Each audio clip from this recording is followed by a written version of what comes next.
রাধে রাধে। রাধে রাধে। রাধে রাধে।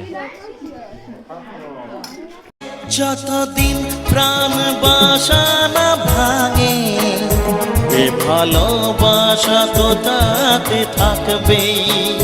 ক্ষতি কিছু হয় না কি বানাতে, এ নয়ন ছুকলে বুঝবে সবাই। যায় না লোকানো ভালোবাসায়, নীরবতা তো কথা বলবে। যায় না লোকানো ভালোবাসায়, নীরবতা তো কথা বলবে। আমি বলি না বলি মন যা ভাবে, যেন মুখ সে কথা বলবে। বলছি এই যে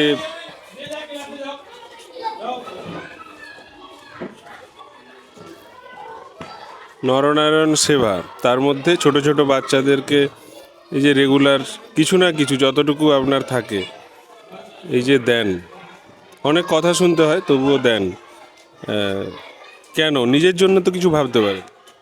নিজের জন্য তো সবাই ভাবে, পরের জন্য কে ভাবে? নিজের ছেলেকে আপন ভাবে, তার জন্য অনেক কিছু করে। তো পাড়ার ধরো বা দেশের যে বাচ্চা বা আমাদের ধরো ওয়ার্ল্ডের যারা সব আছে, প্রত্যেকের জন্য ভাবাটাই হচ্ছে মানুষের কাজ। আর সনাতন ধর্মের মুখ্য উদ্দেশ্য হচ্ছে কেউ কারোর জন্য না কারোর জন্য ভাবা, কারোর জন্য না কারোর জন্য কিছু করা। এটাই হচ্ছে সনাতন ধর্ম। আমরা যত ধর্ম সম্প্রদায়ের মানুষ আছি, আমরা সকলেই সনাতন ধর্ম পালন করি। মুসলমানের একটা ফকিরও সনাতন ধর্ম পালন করে। কেন? সনাতন হচ্ছে চিরন্তন, শাশ্বত, অক্ষয়, অব্যয়, যার বিনাশ নাই, যেটা সত্য, তাকেই সনাতন বলা হয়। সত্য কথার অর্থ হচ্ছে যে আজকে উৎপত্তি হয়ে কালকে নিষ্পত্তি হয়, তাকে সত্য বলা হয়নি। সত্য চিরন্তন, অক্ষয়। সূর্য যেমন সত্য, প্রতিদিন তার ডিউটি পালন করে। তা আমরা সেই রকম এই যে বাচ্চার দিকে সেবা দেওয়া হয়, নরনারায়ণ মানে সর্বজীবের সেবা করাটাই হচ্ছে মানুষের ধর্ম। অন্য জীব তো ভগবানের নাম করতে পারেনি বা ভগবানের সেবা তাদের অধিকার থাকেনি প্রত্যক্ষ পরোক্ষভাবে, কিন্তু মানুষ ভগবানের সেবা করতে পারে। আর ভগবানের অংশবিশেষ প্রতিটি জীবের হৃদয়েই ভগবান বিরাজ করে। তাই মানুষের বা নরনারায়ণ বা প্রতিটি জীবের সেবা করলে ভগবান সবচেয়ে বেশি খুশি হয়। মন্দিরে ভগবান থাকলো, আমি এইখানে পাশাপাশি কাউকেও ভালোবাসতে পারলাম না বা কারো কোথায়, মানে এই যে ধরুন কোথায় আপনার ভগবান কোথায়? এই যে মানুষ এত কষ্ট পাচ্ছে, এ করছে, এত আপনি খাটছেন, এত কষ্টে আপনি আছেন, মানে ভগবানের কোনোদিন দেখা পেয়েছেন? কেউ না কেউ তো পেয়েছে, কেউ না কেউ, আমারই মতো কেউ না কেউ তো পেয়েছে। ভগবান বলে একটা বস্তু আছে তো, না নাই? আপনি কি বলেন? বিশ্বাসের উপর ডিপেন্ড করে। টোটালটাই বিশ্বাস তো। ধরো কেউ লাইফ ইন্স্যুরেন্স করে, তাকে 1 লাখ টাকা দেওয়া হলো, এটা তো বিশ্বাসের মধ্যে। তো রসিদ তো 10 দিন পরে এসে যদি বলে না দেবনি, কিছু করার আছে?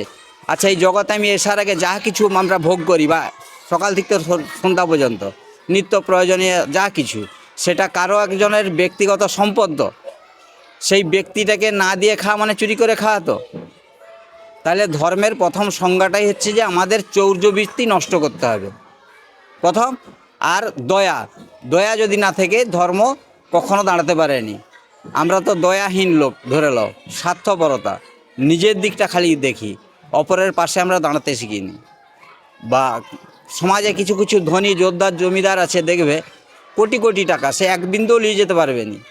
তাল গাছের মতো, তাল গাছের গোড়ায় যেমন কেউ বিশ্রাম করেনি, তাল গাছ যেমন কাউকেও ছায়া দান করেনি, সেরকম তার অর্থটা যদি কোনো পারিপার্শ্বিক পাশাপাশি গরিব দুঃখী পাশাপাশি কারো সেবায় না লাগে, তার অর্থটা ফুটপাতে ওই যে পেপার বা ছেঁড়া ডাস্টবিনে যে কাগজগুলো পড়ে থাকে সেই কাগজের সমান।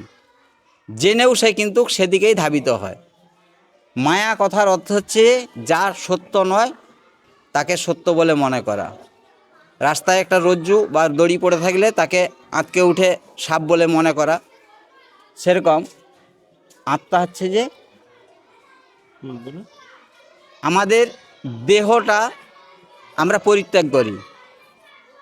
আমরা একটা বাড়ি যখন পরিত্যাগ করি আর একটা নতুন বাড়ি তৈরি করি, তো সেই বাড়িটা পরিপূর্ণ ঠিকঠাক হলে তারপরে যে আমরা সেখানে বাস করি, তখন এই বাড়িটা আমি ছেড়ে চলে যাই। তখন কি বলে না এই বাড়ির মালিক এখানে নাই, এখান থেকে ছেড়ে চলে গেছে। তাহলে বাড়ি কি চলে যায়? আত্মা একটাই, আত্মা মানে একটাই। বিভিন্ন দেহে বিভিন্ন এদিক ওদিক দেহে হচ্ছে, বিচরণ করে। বিচরণ করে। এই যে তাহলে কর্ম অনুসারে আবার বিভিন্ন দেহে যে বিচরণ করে আমাদের আত্মা, আমাদের পূর্ব জন্মের বা এই জন্মের কর্মফল অনুসারে সে দেহ ধারণ করে। যেমন আমরা স্কুল কলেজে ডিগ্রি করি বা একটা কলেজ থেকে আমরা পাস করি, যে যেই বিভাগে পাস করে তাকে সেরকম অফিসে সেই জায়গায় তার মানপত্র হিসাবে তাকে চাকরি দেওয়া হয়। তো সেরকম আমরা সব এক জায়গা থেকে এসেছি, এসে আমাদের কর্ম অনুসারে বিভিন্ন সংসারে বিভিন্ন মা বাবার সন্তান হয়েছি। কখনো কুকুর বিড়াল গরু গাধার হয়েছি, কখনো হিংস্র পশুর আমার মা হয়েছে, বাবা হয়েছে, আমি তার সন্তান হয়েছি। উন্নত জীব বা সর্বশ্রেষ্ঠ জীব মানুষ, ওইগুলো অনেক সাধনার পরে আমরা মানুষ জন্ম। বলছি আত্মার সংখ্যা কি নির্দিষ্ট? হ্যাঁ, নির্দিষ্ট মানে এই বিশ্ব যে ব্রহ্মাণ্ডে আত্মার সংখ্যা নির্দিষ্ট? নির্দিষ্ট।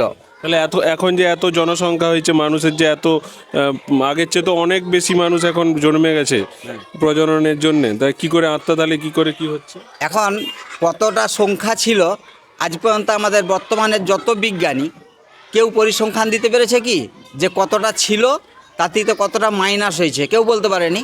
তাহলে এক ছিল একই আছে, এক ছিল একই আছে, ব্যালেন্সটা একই আছে। একটা মেশিন চলে তো, লাইনার পিস্টন থাকে তো, একটা উঠে আর একটা নামে তো, নাকি? এরকমই চলতেছে, এরকমই সিস্টেম। 12টা বাজার পরে আবার 1টা থেকে 12টা আসে, তো সেই 12টার বাইরে কি ঘড়ির কাঁটাতে কাঁটা আছে? 3টা কাঁটার বেশি কি 4টা কাঁটা লাগানো আছে? নাই। তাহলে সমাজে 3টা গুণের মানুষ আছে, সত্য রজ তম।